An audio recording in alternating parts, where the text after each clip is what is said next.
এই যে হাসিনার যে পতন হলো, শেখ হাসিনার যে পতন হলো, উনি যে দেশ ছেড়ে পালিয়ে যেতে বাধ্য হলেন, সেটার পিছনে কিন্তু একই জিনিস ছিল, যে সারা দেশে তার দলের নেতা কর্মীদের এক ধরনের মানে এক ধরনের দাপট, মানুষকে অত্যাচার করার এক ধরনের মানসিকতা, লুটপাটের একটা মানসিকতা, এগুলি কিন্তু মানে ভেতর থেকে একটা দলকে, একটা দলের প্রতি সমর্থনকে নষ্ট করে দেয়। যে জিনিসটা হয়তো তারা অন্যভাবে এটা কারণ খুঁজতে যায়, কিন্তু আমার মনে হয় যদি দলের অবস্থানটা সারা দেশে থাকে, তাহলে এক ধরনের হয়, আর অবস্থানটা যদি নষ্ট হয়ে যায়, তারপর কিন্তু হঠাৎ করে টের পাওয়া যায়। মমতা ব্যানার্জির গল্প। মমতা ব্যানার্জি যখন ক্ষমতায় ছিলেন প্রায় পুরস্কার বিতরণ করতেন। তো এক ছেলে আপনার পুরস্কার নিয়ে বলছে যে মাসি নমস্কার, মাসি মানে খালা আর কি, খালা নমস্কার। তো ছেলেটা একটু দূরে যাওয়ার পরে উনি ডাক দিয়েছে, বলছে এই আবার আসো এদিকে। আসছে, বলছে তুমি তো এর আগেও 2-3 বার পুরস্কার পাইছো, পাইছো না? বলছে হ্যাঁ। বলছে তখন তো তুমি আমাকে পিসি নমস্কার বলছো, পিসি মানে ফুফু। হ্যাঁ, বলে পিসি নমস্কার বলছো, তো এইবার তুমি মাসি নমস্কার বলছো কেন? তো ছেলেটা লজ্জা পাচ্ছে, বলে যে লজ্জা পেও না, বলো কি হয়েছে। বলে তখন যখন টিভিতে আপনাকে দেখতো, বাবা বলতো কি, দেখা যেত, বাবা বলতো ওই যে দিদি, ওই যে দিদি। তো বাবার দিদি মানে তো আমার ফুফু, তাই না? বলে কিন্তু এখন বাবা আপনারা দেখলেই বলে ওই যে শালি, ওই যে শালি। তো বাবার শালি মানে আমার খালা।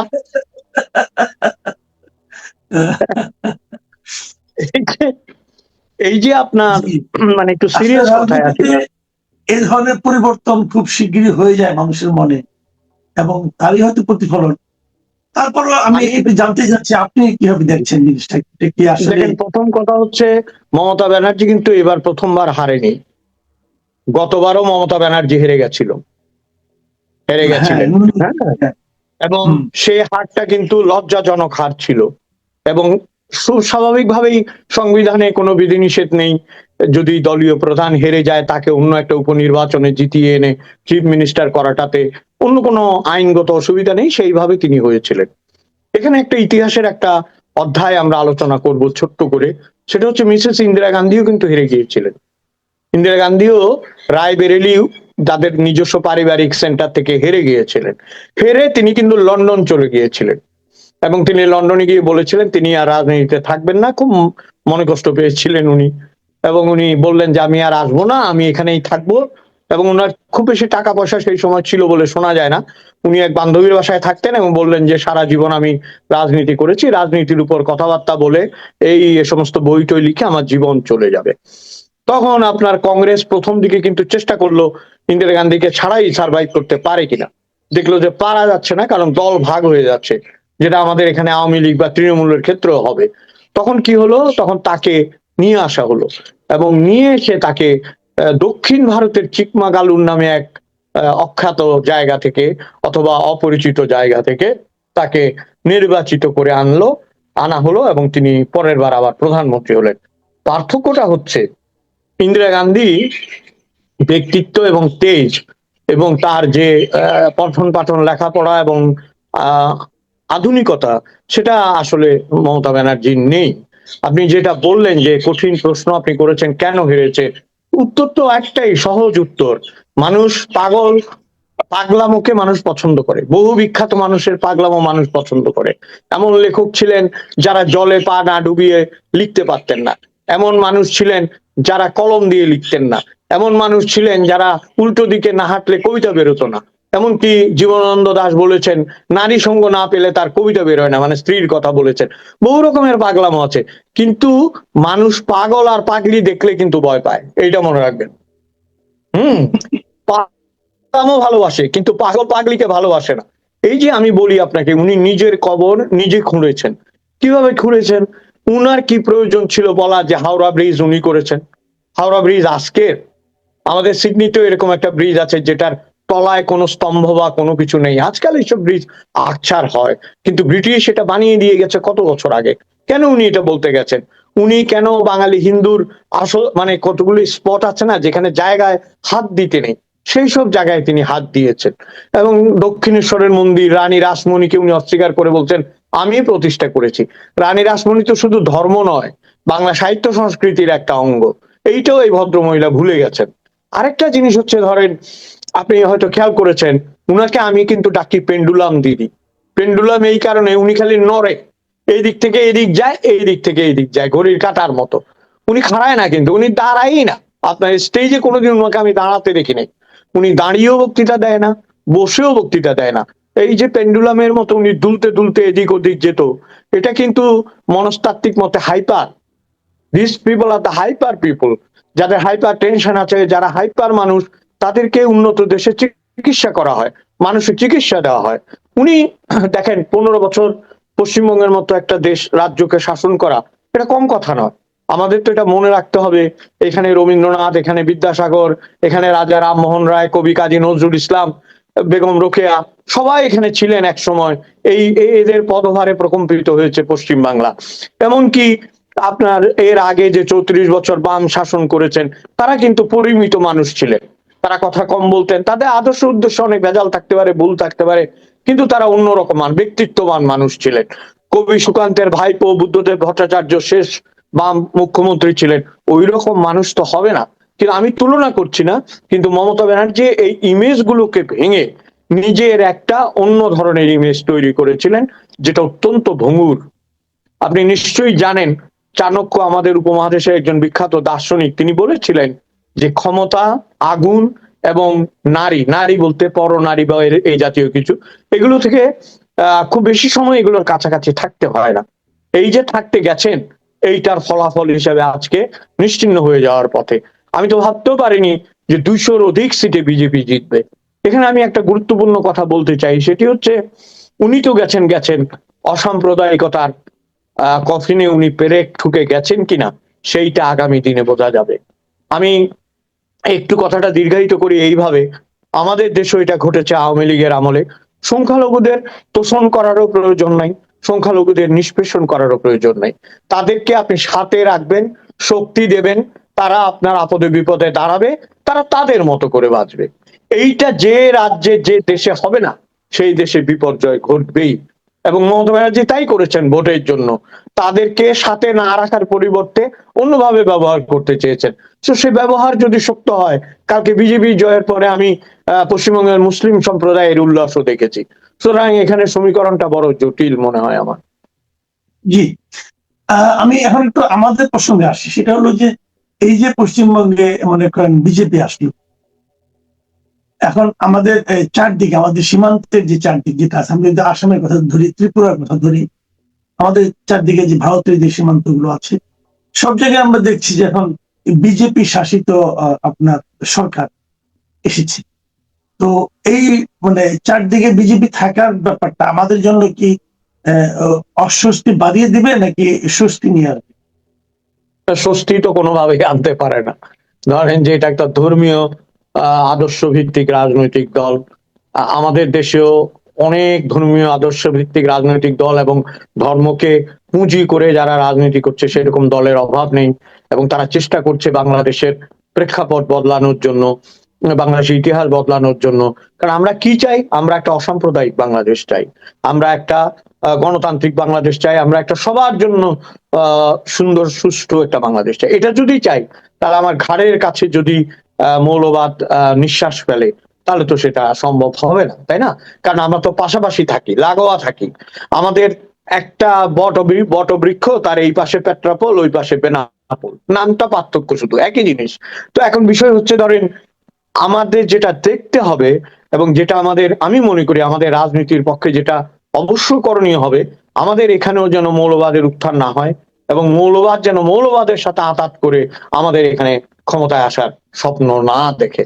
একটা জিনিস মনে রাখতে হবে আপনার, সারা পৃথিবীতে লিবারেলরা যেমন একজন আরেকজনের বন্ধু, হ্যাঁ, আপনার ধরেন যে গণতান্ত্রিকরা যেমন একজন আরেকজনের বন্ধু, তলে তলে কিন্তু মৌলবাদেরও একটা আঁতাত আছে।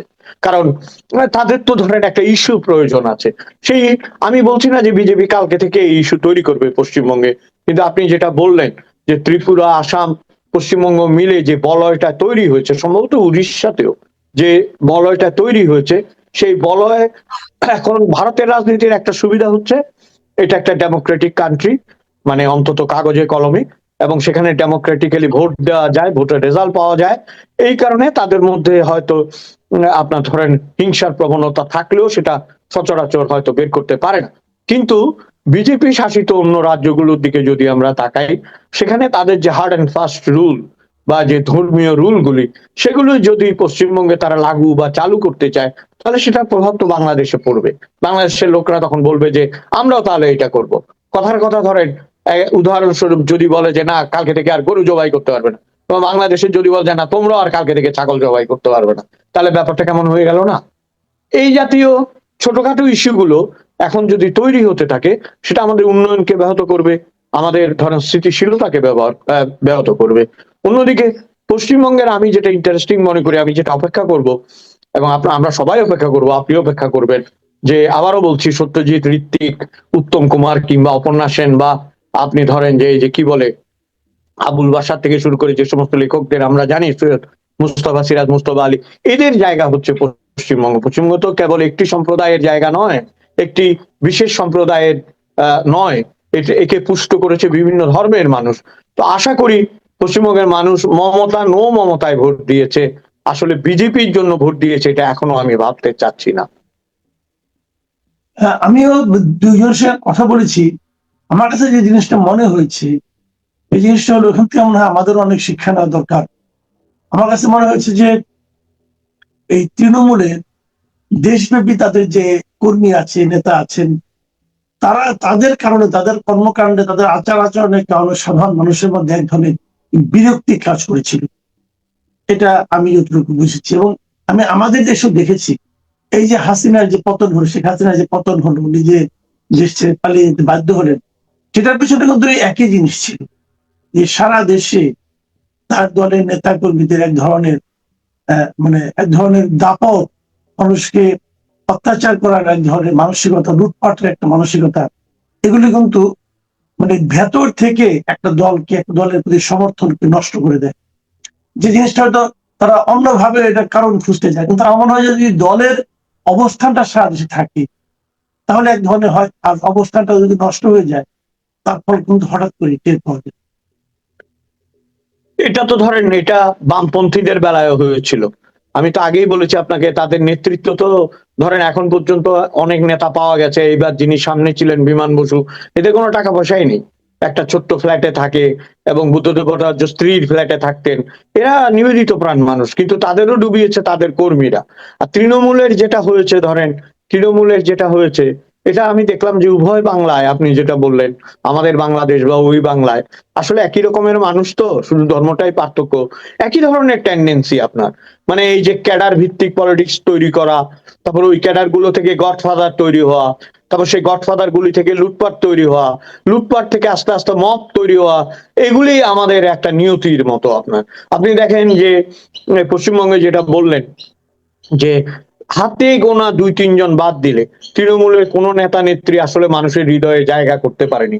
এখানে একটা ইন্টারেস্টিং অবজারভেশন আছে আমার, আমি খেয়াল করলাম, মানে আপনার মানুষ অভিনেতাদের পছন্দ করে, কিন্তু অভিনেতাদের নেতা হওয়াটা পছন্দ করে না।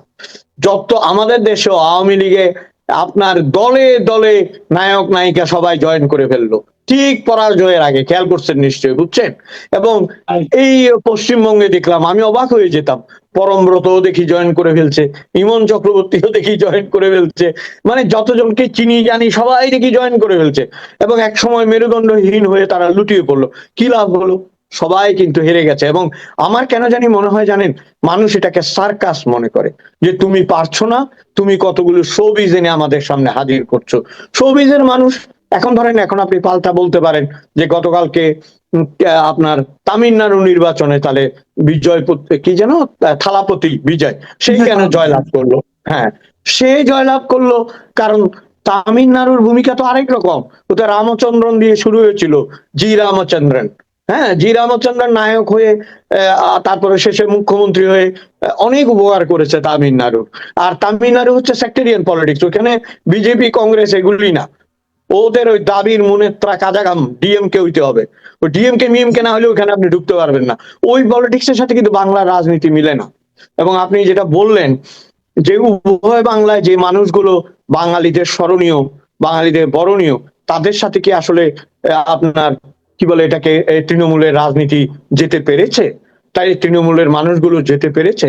এবং আপনার এই যে আমাদের দেশেও একই জিনিস, ভাইপোকে যে শেষ পর্যন্ত তিনি তুলে আনলেন এবং ভেবেছিলেন যে ভাইপোকে দিয়ে তিনি শেষ রাজত্বটা করবেন, নিজে হয়তো পেছনে থাকবেন।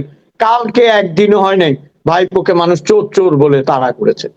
তো পার্থক্যটা হচ্ছে এই, ওই দেশের চোর চোর বলে তাড়া করে, আবার সেও ঘরে ফিরে যেতে পারে। মমতা ব্যানার্জিরও পশ্চিমবঙ্গ ছাড়তে হবে না। আমরা এতই অ্যাডভান্স, দেশ থেকেই ছেড়ে চলে যেতে হয়েছে, এটাই হচ্ছে পার্থক্য আর কি, দেশেই থাকতে পারে নাই। না, এখানে আবার একটা পার্থক্য আছে। পার্থক্যটা এরকম, মনে করেন ওখানে যেটা হয়, চুরি করে, কিন্তু চুরি করে তারা দেশেই হয়তো রাখে। কিন্তু আমাদের এখানে আবার ভিন্ন জিনিস, চুরি করে সবকিছু বাইরে পাঠিয়ে দেয়, বউ বাচ্চাও বাইরে পাঠিয়ে দেয়, তার দেশে থাকার কোনো প্ল্যানই থাকে না, সেখান থেকে ওইগুলো ঘটে। যা হোক, খুব ভালো আমরা পয়েন্ট বলেছেন আপনি। জি, যা হোক, আমরা আশা করবো আমাদের দেশেও রাজনৈতিক দল আছেন, কেউ ক্ষমতায় যাচ্ছেন, কেউ ক্ষমতা থেকে নেমে যাচ্ছেন, সবার জন্য এটা একটা, আমি মনে করি একটা বড় শিক্ষা, যে আপনার দলকে আপনাকে আগে নিয়ন্ত্রণ করতে হবে। আপনি নিজে কেমন সেটা অবশ্যই গুরুত্বপূর্ণ, কিন্তু তার চেয়ে গুরুত্বপূর্ণ হলো সারা দেশে জনগণের মধ্যে আপনার দলের যে নেতাকর্মীরা ছড়িয়ে আছে, তারা ওই সাধারণ মানুষের সঙ্গে কি আচরণ করছেন, তার উপরে নির্ভর করবে আপনার স্থায়িত্ব, আপনার মানুষের ভালোবাসা। আর একটা পার্থক্য আছে আপনার, সেটা হচ্ছে মমতা ব্যানার্জি বা ওইখানে যে কোনো দল তারা পরাজয় মেনে নেয়, ইলেকশন দেয়, ইলেকশনের ভোট মেনে নেয়, ইলেকশনে ভোট হতে দেয়, কাজেই উনি থাকতে পারবে, ওনার অসুবিধা কি? উনি যে যা যা ধিক্কার নিন্দা সব কুড়াবে, কুড়িয়ে একসময় হয়তো ফিরে দাঁড়াবে অথবা পলিটিক্স থেকে চলে যাবে। কিন্তু আমাদের মতো নয়, আমাদের এখানে তো ধরেন আপনি ভোট হতে না দিলে, আবার ভোট হলে যদি একতরফা ভোট হয়, আবার যদি সমঝোতার নির্বাচন হয়, সেটা তো নির্বাচন নয়। নির্বাচনে মানুষকে অংশগ্রহণ করতে দিতে হবে, মানুষ যাকে চাইবে সেই আসবে, এখানে তো অন্যায় কিছু নাই, তাই না? মানুষ তো আপনার, যেমন ধরেন আমরা সবসময় বলি পশ্চিমা দেশ, ইউরোপ, আমেরিকা, এগুলো আমরা বলি, খুঁটিটা কি আসলে? আমরা খুঁটিটা তো দেখতে পাচ্ছি, খুঁটিটা হচ্ছে মানুষের রায়। মানুষের রায় যদি আপনার বিরুদ্ধেও যায়, এই যেমন ধরেন আমাদের এখানে অস্ট্রেলিয়ায় নির্বাচন হবে, খুব বেশি দেরি নয়, যখনই নির্বাচন হবে আপনি দেখবেন হয়তো ক্ষমতার পালাবদল ঘটতে পারে, সেরকম আভাস ইঙ্গিত পাওয়া যাচ্ছে। কিন্তু সেটা তো ব্যাপার অন্যায় নয়, একবার এই ক্ষমতায় আসবে একবার ও ক্ষমতায় আসবে, এটা তো অন্যায় হতে পারে না। 15 বছর ক্ষমতায় ছিলেন, এটাও তো ঠিক, মমতা ব্যানার্জি তো কিছু কাজও করেছেন না? মমতা ব্যানার্জি পশ্চিমবঙ্গের জন্য অনেক কাজও করেছেন, সে কাজগুলো নিশ্চয়ই একদিন মূল্যায়ন হবে। আমার মনে হয় ওনার ব্যক্তিগত ইয়েটা, প্রত্যেক মানুষের মাসুদ ভাই, প্রত্যেক মানুষের দেয়ার একটা ক্ষমতা আছে, প্রত্যেক মানুষেরই দেয়ার একটা ক্ষমতা আছে। সেই ক্ষমতাটা অতিক্রম করার আগে সে যদি প্রস্থান করতে পারে, সে যদি চলে যেতে পারে, সে যদি মানে সরে দাঁড়াতে পারে, সেই হচ্ছে সার্থক মানুষ। এটাকে আমরা ইংরেজিতে যেটা বলি যে নোয়িং মাইসেলফ, নিজেকে জানা, আমি কতটা পারবো কতটা পারবো না। এইটা না পারার কারণ হচ্ছে কাচের ঘরে থাকা, আপনি যেটা বললেন, জনবিচ্ছিন্ন হয়ে থাকা। অনেক জায়গায় এখন রিপোর্ট দেখছি যে 5ই আগস্টের আধ ঘন্টা আগেও প্রাক্তন আমাদের যে প্রধানমন্ত্রী ছিলেন শেখ হাসিনা, এখন যিনি দেশের বাইরে আছেন, তিনি জানতেন না নাকি যে কিভাবে কি হচ্ছে। এটা যদি সত্য হয়, তাহলে আপনি আমাদেরকে তো বুঝতে হবে যে কতটা জনবিচ্ছিন্ন ছিলেন। ঠিক যেভাবে কালকে দেখলাম আরেকটু ন্যারো স্কেলে মমতা রুখে দাঁড়িয়ে গিয়েছিলেন কোথায় যেন ভোটের বুথে, চারদিক থেকে চোর চোর চোর চোর ধ্বনি উঠছে। তার মানে কি আপনি বুঝতেই পারেননি যে মানুষগুলো ক্ষেপে রয়েছে? মানুষ তো তপ্ত শলাকার মতো না, মানুষের বিবেক তো তপ্ত আগুনের মতো, ক্ষেপে থাকলে তো তাকে আপনি আসলে রোধ করতে পারবেন না। মূল কথাটা হলো কি, আত্মোপলব্ধিটা, বুঝতে পারাটা, থামতে জানাটা, তাই না? কোথায় আপনাকে থামতে হবে। আমাদের বলা হয় যে, কৌতুক করে বলা হয় যে বাঙালি গাড়িতে নাকি সবই আছে, খালি ব্রেকটা নাই, ব্রেকটা করতে জানে না কোথায় থামতে হবে। এবং আরেকটা জিনিস হলো আত্মোপলব্ধি, যে কেন লোকে আমাকে চাচ্ছে না, এটা বোঝার চেষ্টা করে, এটা বুঝতে চায় না। এখনো আওয়ামী লীগের যে কোনো লোককে জিজ্ঞাসা করেন, যদি কারোর সঙ্গে যোগাযোগ নিশ্চয়ই হতেই পারে, অনেকে ফোন টোন হয়তো করে, দেখবেন তারা কিন্তু এখনো একটা কথাই বলে যে আমরা ষড়যন্ত্রের কাছে হেরে গেছি। আরে তোমাদের বিরুদ্ধে সারা দেশের মানুষ যে তোমাদের পক্ষে ছিল না, এটা তারা মানতেই পারে না। তো এই মানতে পারাটাও কিন্তু জরুরি। অনেক ব্যাপার। আমি এখানে একটা কথা বলি আপনাকে, ষড়যন্ত্রের কাছে যদি হেরে গিয়ে থাকে, তাহলে গত 2 বছরে একটা বড় করে মিছিল বের করার শক্তি নেই আওয়ামী লীগের, এটাও ষড়যন্ত্র, এটাও ষড়যন্ত্র। বঙ্গবন্ধু, আপনি দেখেন পার্থক্যটা ওখানেই, বঙ্গবন্ধু সবগুলি গুলি বুকে লেগেছিল, তিনি উপর হয়ে পড়েছিলেন, হ্যাঁ, তাজউদ্দিন সাহেবদেরকে খুঁজে খুঁজে মারা হয়েছে জেলখানাতে। তার 2 সপ্তাহ পরে আওয়ামী লীগ মিছিল করতে পেরেছিল, আস্তে আস্তে আওয়ামী লীগ বেরিয়ে আসতে পেরেছিল। তার মানে তখন মানুষের মন থেকে আওয়ামী লীগ মুছে যায়নি, এখনো মুছে গিয়েছে বলবো না, কিন্তু যেটুকু মুছে গিয়েছে সেটুকু আপনারা যদি উপলব্ধি না করেন তাহলে তো খবর আছে। আরেকটা কথা একটু বলি শেষ করার আগে, সেটা হচ্ছে যে আপনি বললেন না বাঙালি গাড়ির ব্রেক নেই, আমাদের এক বড় ভাই এই কথাটা বলতো যে মানে প্রবাদ আছে, দেয়ালে পিঠ ঠেকলে বাঙালি মানুষ রুখে দাঁড়ায়। বাঙালি এমন এক জাতি, ওই দেয়ালটা ভাঙ্গেই খালি পিছাইতে থাকে, তাহলে আর আপনি আর আগাবেন কই, আর দেয়ালে পিঠ ঠেকবো কই? আপনার বঙ্গোপসাগর ছাড়া আর কোনো পথ নাই, দেয়াল তো ভাঙা, বুঝছেন?